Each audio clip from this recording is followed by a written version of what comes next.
So this talk is about advertising for fair cohorts using imperfect campaigns on Facebook. Is joint work with PhD students Ludwig Giloff and Savage Yandamuri and my colleague Kamesh Munagala from Duke. I want to say a couple of mea culpas. While we're going to sort of say things which seem critical about Facebook, that's just because we did our experiments on Facebook. We're not claiming that Facebook in some sense is a malicious actor here. And I also want to point out that I personally sort of designed the targeting algorithms for Twitter. And I know how complex these get. So I'm anything critical that I say, I'm approaching it as more of a mea culpa about these advertising platforms, as opposed to like an us versus them accusation.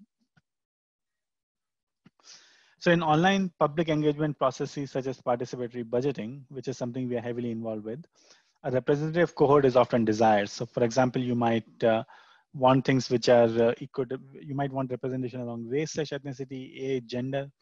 And one natural approach is to use targeted online advertising to achieve such an outcome. Yeah. And many of these processes, for example, participatory budgeting, you cannot reweight the outcome of the election after the fact. It has to be sort of, it has to be one person, one vote. When someone comes in and casts their vote, they all have to be treated the same way. If no targeting is used, we see a very highly non-representative set of voters. Using targeting parameters provided by ad platforms does not lead to significant improvement and leads to Pareto non-optimality. These observations that we made from advertising for participatory budgeting in Valeo in 2018, those are not formal experiments. Those are sort of not IRB supported. And then there are, of course, more applications such as hiring, housing, and lending. In this talk, we'll report on some experiments where we did and formulate and solve an optimization problem.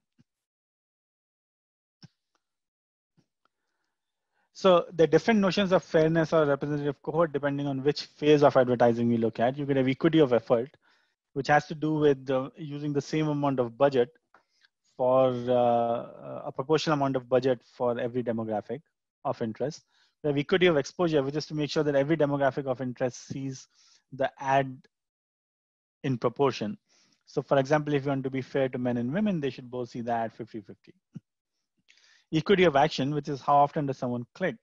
And the one that we use in our setting is equity of outcome or surveys, because you can think of participatory budgeting as essentially wanting to do a random sample of the entire population.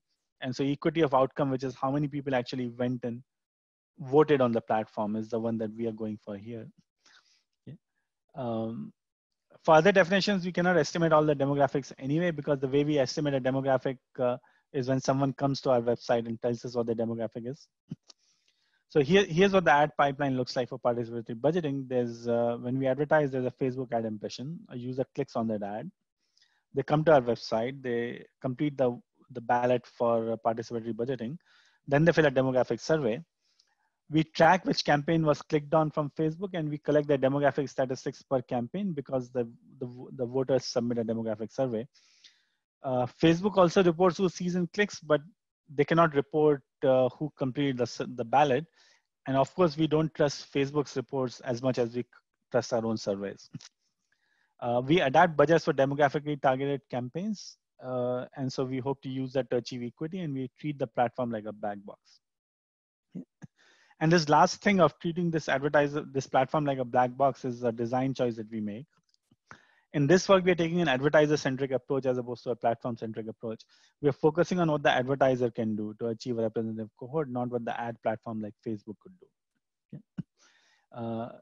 So because the advantages of this advertiser-centric approach are that multiple platforms can be potentially treated like multiple campaigns. You can do something on Facebook, something else on YouTube.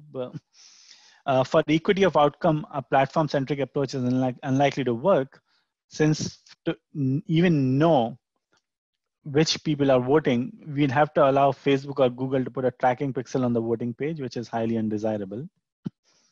The platform-centric approach is also already somewhat well studied. It's the traditional mechanism design problem. And so it seems worthwhile studying also the advertiser-centric problem. And the goal here is to find not just the advertiser-centric optimization problem, but also to find the right platform primitives. So what can the platform do not to solve the problem, but to allow the advertiser to solve the problem? So that's one of the goals of this. I'm not really paying attention to the chat. So if there's anything that comes up in chat, please do interrupt me. So for audiences, there are different ways of targeting a campaign or creating an audience. You could target with Facebook inferred criteria. So for example, Facebook is a criterion saying, we want to target an ad to people with African American affinity. You can target with a custom audience, which is when you upload, as the advertiser, you upload a list of names to Facebook and ask Facebook to target to these people. You can do lookalike audience based on custom audiences. So you can upload a custom audience and then ask Facebook to target to people like those people. We always limit this to people living in the city because participatory budgeting in the US currently happens mostly at the city level, and people who are 18 plus, both for IRB requirements and for general sort of not targeting minors with advertisements. The goal is to use a small number of campaigns. So we cannot have many different campaigns. And again, for lack of time, I'm not going to go into why, but if you have many small campaigns, that turns out to be very inefficient on platforms like Facebook. And want to adaptively change the budgets among these campaigns, allocate more money to this campaign today, to that campaign tomorrow, to maximize the total number of votes we receive on our platform while ensuring balance among demographics. And so here are some outcomes from Durham. This has to do with the Pareto non-optimality that I outlined before. And you can think of this as sort of negative results.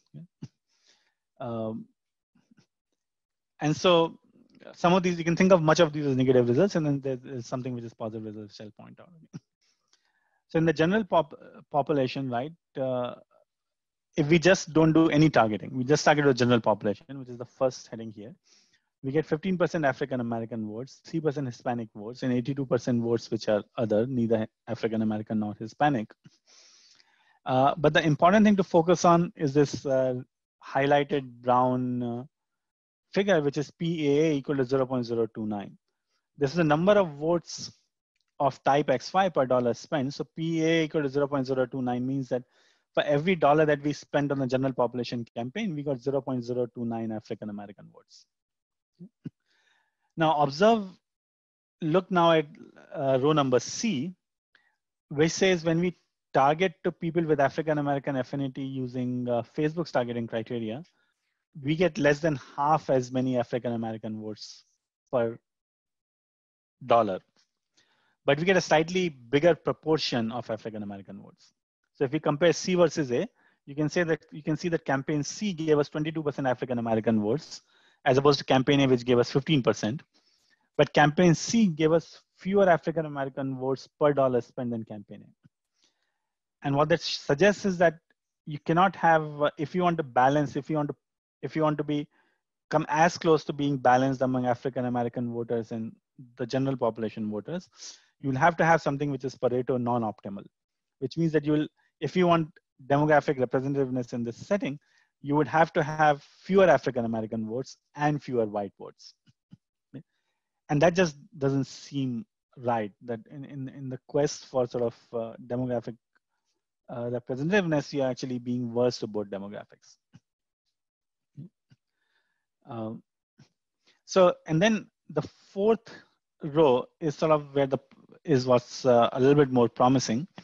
In the fourth row, what's happening is that if we don't rely on Facebook's targeting, but in fact, we find a list of African American voters from Durham that we already acquired, because voting lists in Durham are public. Then we can get a far bigger fraction of African American votes, for example, 69%. And PAA, which is the number of votes of African American voters per dollar spent, goes up quite dramatically to 0.04. So this both points to the difficulty of using just Facebook's targeting criteria, and points to the promise of using these custom audience lists if you want to get representative cohorts. Okay.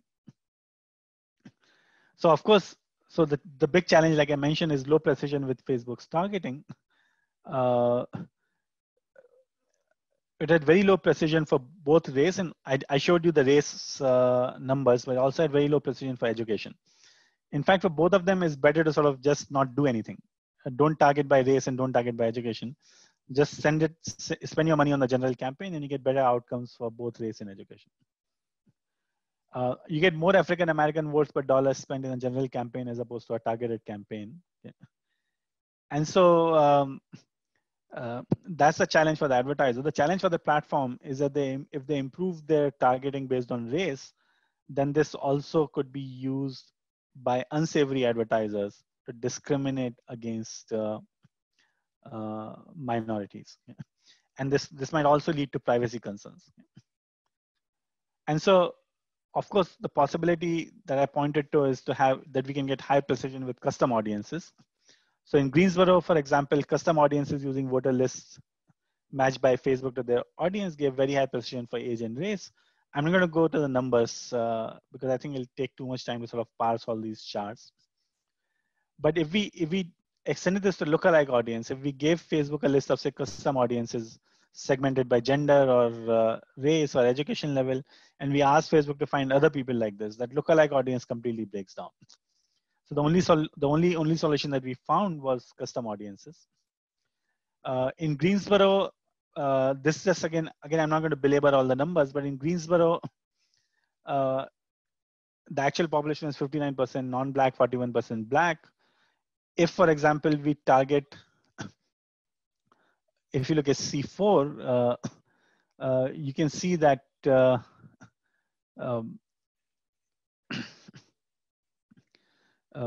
in C4 we got a large number of votes, and most of these votes, as I pointed out before, when we thought that we are advertising someone who's African American, we actually got someone who was African American. The same for education, the same for gender. So in general, to summarize, custom audiences gave very good precision. Facebook methods didn't give that good of precision. And now that we have these results, you can move to the allocation problem. Now you know that you can target these different subgroups effectively. How do you allocate budgets to these subgroups? And for that, we'll make this proportionality assumption, which says that every demographic I has a known proportionality weight QI. So the amount of budget spent on demographic I is proportional to QI. And we also assume there's no known conversion rate phi for each demographic. And if you assume all that, then votes for a demographic I per dollar spent on campaign J is just phi, which depends on this demographic, which is the scaling factor for the demographic, times QI divided by the summation of the QIs for all the demographics in that campaign. So it's some kind of proportionality assumption where if I spend more money, I get proportionally more votes for a demographic. And this proportionality assumption is an example of a simple contract between the platform and the advertiser. It can be under this assumption, trying to find that the fraction for conversions for each demographic is at least some fraction gamma of its fair share, and then maximizing the number of votes received. This can be solved efficiently as a linear program. And in general, this optimization problem becomes quite tractable under this proportionality assumption. So what's this proportionality assumption? In fact, there's two assumptions. The first is that is the assumption that there's a known factor, a linear response to budgets. If we double the number of dollars, then we get twice as many votes. And this can be satisfied without any knowledge of demographics by a platform by using something called probabilistic budget pacing. The second assumption is a loose style choice theory axiom. Given two demographics that are both part of a campaign, the relative exposure spend action outcome for the two demographics does not depend on which other demographics are a part of this campaign. And a platform can satisfy this without any knowledge of demographics by making sure that the relevance parameters for a user and an ad pair don't depend on which other users are part of this campaign. So this is sort of a loose style choice theory axiom. And so we feel like this proportionality assumption is something that the platforms can reasonably satisfy. They don't have to sort of sacrifice privacy. They don't have to change their business model. And this will really help the advertisers solve the problem. In simulation, we found that if we took those custom campaigns from Greensboro and we ran, or Durham, and we run our allocation problems, we get very good results. Again, I apologize that I don't have time to actually go over the actual numerical results with you. There's some downsides of voter list audiences. Using voter lists is highly suboptimal because you only have registered voters. They're only legal and possible in some states, only works with some dimensions. You can think of it as stand-in for an effective custom audience. And I think what our work shows is that the allocation problem itself can be handled easily by a contract between the advertiser and the platform. The hard part is to have these custom audiences that are sort of comprehensive and don't have the same downsides as voter list audiences. And I think I'm going to stop here. I have open questions and directions. So I'm going to just leave this slide. My clock says I must be out of time or almost out of time, so I'm going to stop.